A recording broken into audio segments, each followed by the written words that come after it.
बिस्मिल्लाहिर्रहमानिर्रहीम। अस्सलाम वालेकुम। मैं हूं सलमान हैदर। दुआ है परवरदिगार से कि उसने आपको और आपके अहले खाना को अपनी हिफ्ज़ ओ अमान में रखा हुआ हो। और जनरल फैज हमीद साहब, जी हाँ, इमरान खान साहब के खिलाफ वादा माफ गवाह बन सकते हैं, क्योंकि मिलिट्री कोर्ट में तो हैं और इस वक्त इन्वेस्टिगेशन भी है और अब तो एक अदद वकील भी उन्होंने रख लिया है।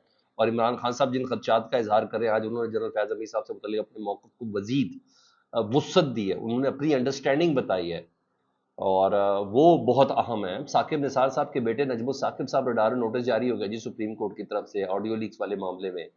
सर कितना मजेदार काम हो रहा है ये। इसकी भी कुछ तफसील आपको बता दें। ब्रिगेडियर वासिफ साहब की एंट्री डली है। ब्रिगेडियर रिटायर्ड वासिफ साहब, जी हाँ, उनकी एक एंट्री है, वो भी मैंने आपको बतानी है। और जस्टिस साकिब निसार साहब थे ना, साबिक चीफ जस्टिस, उनके और फैज हमीद साहब के राब्ते इस्टेब्लिश हो गए हैं। जी हाँ, वो इस्टेब्लिश की खबर कंफर्म हो गई है। और जिस जराए करके एक बड़े साफी ने खबर दिया, वो उसकी भी तफसील बताते तो बहुत इंटरेस्टिंग फैक्ट्स को मिस नहीं करना। वीडियो मुकम्मल देखें, चैनल देखें तो चैनल सब्सक्राइब कर दें, और ताकि मेरा और आपका राब्ता रहे जी। सबसे पहले जी, जनरल फैज़ हमीद साहब के मामले में आज इमरान खान साहब की समाअत थी तोशा खाना में। अब उनको जुडिशल कर दिया गया है 35 दिन बाद, और अब वो ज़मानत के लिए अप्लाई कर देंगे। तो इमरान खान साहब ने अपने मौक़िफ़ को ना मज़ीद वाज़ेह किया है जनरल फैज़ हमीद साहब की गिरफ़्तारी के हवाले से। और इस गिरफ़्तारी को वो तो वैसे तो कह रहे हैं कि फ़ौज का ये अंदरूनी मामला है, मगर इमरान खान साहब की फाइंडिंग जो है इस गिरफ्तारी से मुतल्लिक, जो खदशात हैं जनरल फैज़ हमीद साहब की गिरफ्तारी से मुतल्लिक, वो आज मजीद वाजे हुए हैं। वो कहते हैं जनरल फैज़ हमीद साहब की जो गिरफ्तारी का ड्रामा, लफ्ज़ उन्होंने ड्रामा बोला है, उन्होंने कहा जो ड्रामा है ना, वो मेरा मुकदमा मिलिट्री कोर्ट में ले जाने के लिए किया जा रहा है। ये सारा ड्रामा, अरे 15 महीने बाद तो ड्रामा ही लगता है ना। उन्होंने कहा मेरा मुकदमा मिलिट्री कोर्ट में ले जाने के लिए किया जा रहा है, और उन्हें पता है, उन्हें उन्हें से मुराद जी हाँ, इस्टेब्लिशमेंट, उन्हें पता है, मुक्तदरा, उन्हें कहा उन्हें पता है कि मेरे खिलाफ तमाम मुकदमात खोखले जो स्टैंड नहीं करेंगे। ये सब मिलिट्री कोड का चक्कर चल रहा है। ये फैज़ हमीद को मेरे खिलाफ वादा माफ गवाह बनाएंगे, बनाएंगे लफ्ज़ है ये, कुछ ना कुछ फैज़ हमीद के मुंह से निकलवाएंगे, ये लफ्ज़ है, कुछ ना कुछ मेरे खिलाफ केस बनाएंगे। अगर फैज़ हमीद ने 9 मई करवाया तो उसकी इन्वेस्टिगेशन होनी चाहिए। वो कह रहे हैं वो तो रिटायर था। उन्होंने कहा अगर मुझे गिरफ्तार फैज़ हमीद ने करवाया, वो तो रिटायर था, तो उसके खिलाफ इन्वेस्टिगेशन होनी चाहिए। उन्होंने कहा बहरहाल ये मेरे खिलाफ उसको वादा माफ गवाह बनाएंगे।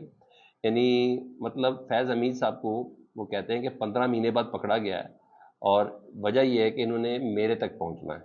खान साहब की गुफ्तगू का मतलब ये है, मेरे खिलाफ मुकदमा मिलिट्री कोर्ट में चलाना है, लेके जाना है, उन्हें वादा माफ गवाह बनाना है, ये कह रहे हैं। ये उन्होंने खदशात का इज़हार किया। कोई छोटी बात नहीं है सर, ये बहुत बड़ी बात है, ये बहुत हैवी किस्म की प्री एग्जीक्यूशन बयानियाँ हैं, ये मैं आपको बता दूँ। पाकिस्तान तहरीक इंसाफ वैसे भी उनका जो मीडिया, सोशल मीडिया जो टीम है ना, वो खदशात को भांपते हुए बहुत तेज़ी से आगे जाती है। यानी एग्जीक्यूशन से पहले ही अंदाज़ा हो जाता है कि इनके लोगों का प्लान क्या है। और ये इमरान खान साहब के मुंह से निकल रहा है कि फैज़ हमीद साहब ये टॉप सिटी नहीं, कि पीछे कुछ और चीज़ें हैं, और बेसिकली कि सारे मुकदमात में तो बरी हो रहे। अब तो शाखाना में भी इमरान खान साहब की जमानत हो जानी, रह क्या गया है? अब तो रह गया 9 मई या 190 मिलियन पाउंड। 9 मई में अभी तक इमरान खान साहब की गिरफ्तारी जो दली थी, वो लाहौर हाईकोर्ट ने कैंसिल कर दी है। तोशा खाना में अभी अब क्या करना है? तो भाई उस उन तमाम मामला को सिमटने से पहले पहले इमरान खान साहब को 9 मई के अंदर इन्होंने दाखिल करना ही करना है। तो लाइक ये वाली पोजीशन थी। तो इमरान खान साहब अपने खदशात का इजहार कर रहे थे। तो इमरान खान साहब ने एक बहुत अहम, एक डिफरेंट बहस छेड़ दी आज की तारीख में।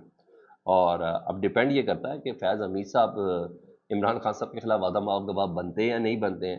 क्योंकि अगर कोई वादा माफ गवाह बनेंगे तो पब्लिक ने यकीन नहीं करना, क्योंकि इस वक्त हवा नहीं है। ये सारी चीज़ें होती हैं टाइमिंग की।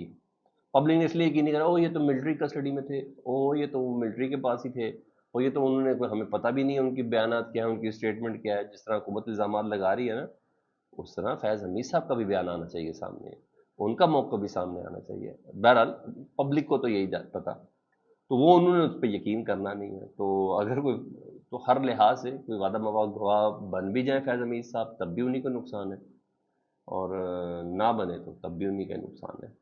तो मुझे तो इसके अलावा कोई चीज़ नजर नहीं आई। दूसरा, अब इतला दी है कि फैज़ हमीद साहब ने अपना वकील भी मुकर्रर कर दिया मिलिट्री कोर्ट के लिए ना, और उनका नाम है ब्रिगेडियर रिटायर्ड वासिफ साहब। یقیناً یہ ملٹری لاء سے متعلق کمانڈ رکھتے ہوں گے اور جنرل فیلڈ کورٹ مارشل میں بھی وہ رہے ہوں گے، تو اس لیے انہیں فیض حمید صاحب نے اپنا وکیل مقرر کیا. لیکن وکیل مقرر کرنے کا مطلب ہے کہ سماعت میں تیسرا مرحلہ شروع ہو گیا، جس میں ثبوتوں کے سامنے جج اور ثبوت اور جس پر الزام ہے وہ تمام سامنے آئیں گے جی، اور اس کے اوپر اب جرا کا یہ مرحلہ اور گواہان کا مرحلہ یہ شروع ہو جائے گا. ٹھیک ہے جی، یہ چیز ہے. اس کے علاوہ دوسری ایک اور بڑی خبر ہے، ابھی میں نے ثاقب نثار صاحب والا آپ کو سرا بتانا ہے کہ وہ اسٹیبلش کیسے ہوا ان کا جنرل فیض حمید صاحب کا. وہ ہے سپریم کورٹ سے. اور سر یہ بہت غور طلب ہے، یہ میرا اور آپ کا معاملہ ہے بیسکلی. سپریم کورٹ سے خبر آئی ہے آڈیو لیکس والا معاملہ تھا، جس پر اسلام آباد ہائی کورٹ کے جج تھے جسٹس بابر ستار صاحب، انہوں نے یہ سنا تھا اور اس وجہ سے ان کے اوپر کافی عتاب بھی آئے تھے، کافی تکلیفیں بھی ان کے اوپر آئی تھیں. ان کی 2 نمبر طریقے سے دوہری شہریت پہ پورا میڈیا ٹرائل کیا، سوشل میڈیا پورا ٹرائل کیا، مین سٹریم میڈیا ٹرائل کیا، پتہ چلا سب جھوٹ تھا. پھر ان کی فیملی کا ڈیٹا لیک کیا گیا، پتہ چلا وہ ظاہری بات ہے یہ ایسے تھوڑی ہے، یہ اداروں کے پاس ہی ہوتا ہے نا یہ ڈیٹے، تو اداروں تک رسائی کس نے حاصل کی ہوگی. تو یہ ساری چیزیں کر کے ہوئی. تو بہرحال ایک منظم میڈیا مہم ان کے خلاف جھوٹ پر مبنی چلائی تھی، اور انہوں نے بہت بولڈ سماعت کی تھی یہ آڈیو لیکس کیس میں نا، بلکہ بڑی بے خوف سماعت کی تھی، مثالیں بہت کم ہیں.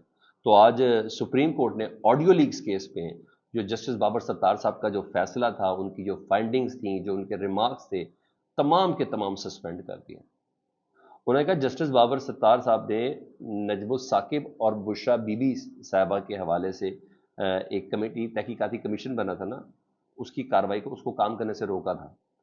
انہوں نے کہا آڈیو ریکارڈنگ بھی اور جتنے بھی تھے اس کو کام سے روکا تھا، اس فیصلے کو بھی سسپینڈ کیا. اس کے علاوہ آڈیو ریکارڈنگ بھی جسٹس بابر ستار نے تمام اداروں کی بند کر دی تھی نا. تو آج جسٹس نعیم افغان صاحب، جسٹس امین الدین صاحب نے اس کو روک دیا ہے. اور وہ کہتے ہیں کہ، اور جو فیصلے میں انہوں نے کہا تھا نا غیر قانونی سرویلنس اب نہیں ہوگی، اس فیصلے کو بھی معطل کر دیا ہے کہ کریں غیر قانونی سرویلنس. ٹھیک ہے، یہ فیصلہ جب تک ہمارے پاس کیس ہے. اور کون ہے جناب؟ جسٹس نعیم افغان صاحب اور جسٹس امین الدین صاحب، نام ہی کافی ہے جی. اور اس کے علاوہ سپریم کورٹ نے یہ بھی کہا ہے نجم الثاقب اور بشرا بی بی ان دونوں کو نوٹس بھی جاری کر دیے گئے ہیں، اور یہ کہا ہے کہ اسلام آباد ہائی کورٹ نے اپنے اختیارات سے تجاوز کیا. اسلام آباد ہائی کورٹ کو یہ حق نہیں ہے کہ وہ از خود نوٹس لیتا. اور پھر آئین کا آرٹیکل بھی انہوں نے بتایا.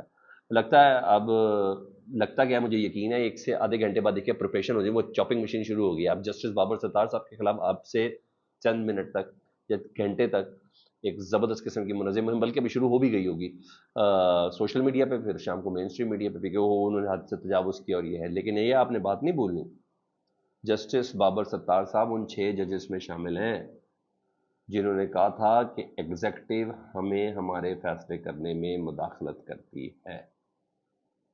اگر کسی کو شک ہے تو گوگل کرے، اور ان کا یہ آڈیو لیکس کیس میں انہوں نے جس کو نوٹس جاری کیے تھے، جہاں جہاں نوٹس جاری کیے تھے، وہ سب آپ کے سامنے آ جائیں گے. ہی از ناٹ اے ایزی مین. تو یہ وہ آلریڈی ان چیزوں کی تنبیہ کر چکے ہیں. اب ہم ذرا جنرل فیض حمید صاحب اور ثاقب نثار صاحب کے ٹانکوں کی، ان کے معاملات ہیں، ان کے ان کا تعلق آپس میں اسٹیبلش ہے، جوڑا جا بھی رہا تھا. پیش رفت یہ ہوئی کہ انصار عباسی صاحب نے بڑے ہی باوثوق ذرائع سے، یعنی نہایت باخبر ذرائع، کہ وہ باخبر ذرائع، جی ہاں، اس سے انہوں نے کہہ کے یہ خبر ریویل کی ہے. انہوں نے کہا حکام کی تحقیقات میں، حکام، حکومت کر رہی ہے یہ تحقیقات، خود ہی بتا رہے ہیں. انہوں نے کہا حکام کی تحقیقات میں فیض حمید صاحب اور ثاقب نثار کے درمیان رابطے تھے، اس کی تصدیق ہو گئی ہے. مگر یہ رابطے کس نوعیت کے تھے یہ نہیں معلوم. ایک عام سماجی رابطے پہ تھے، کیونکہ ثاقب نثار صاحب نے یہ تو کہا کہ صبح روز میں ایک گڈ مارننگ کا میسج ضرور آتا تھا، 6-7 میسج آتے تھے، اس میں ایک فیض حمید صاحب کا گڈ مارننگ کا میسج بھی آتا تھا. انہوں نے کہ یہ سماجی رابطہ تھا یا پھر سیاسی مجرمانہ ہو، یہ ابھی تک کنفرم نہیں ہوا. رہی بات 9 مئی کے حوالے سے، ثاقب نثار صاحب کو کلین چٹ دی انصار عباسی صاحب نے، اور وہ جو باخبر ذرائع نے ان کو کنفرم کیا. انہوں نے کہا 9 مئی میں ایسی کوئی چیز نہیں کہ ثاقب نثار صاحب ملوث ہو.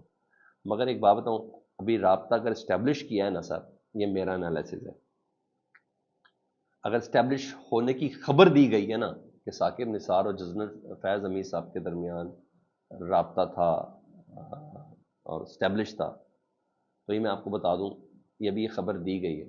اور ثاقب نثار صاحب ریڈار پہ آئیں گے، آئیں گے، اور اس معاملے میں بھی اور ٹاپ سٹی کے معاملے میں بھی، یا وہ ریڈار پہ آئیں گے ہی آئیں گے، مارک مائی پروڈکشن، یہ تمام چیزیں۔ بہرحال اب دیکھتے ہیں پاکستان تحریک انصاف اس بیانیے کو کیسے آگے لے کے چلتی ہے، جس پہ عمران خان صاحب نے کہہ دیا کہ فیض حمید کی گرفتاری دراصل ان کو ملٹری کورٹ تک لے کے جانا ہے، کیونکہ جتنی سول عدالتیں وہ تو عمران خان صاحب کو یا تو باعزت بری کر رہی ہیں یا عمران خان صاحب کی ضمانتیں کر رہی ہیں، یہ چل رہا ہے سر۔ فیڈ بیک سے متعلق ضرور آگاہ کریں، اپنا بہت خیال رکھیں، اللہم صلی علی محمد وعلی محمد۔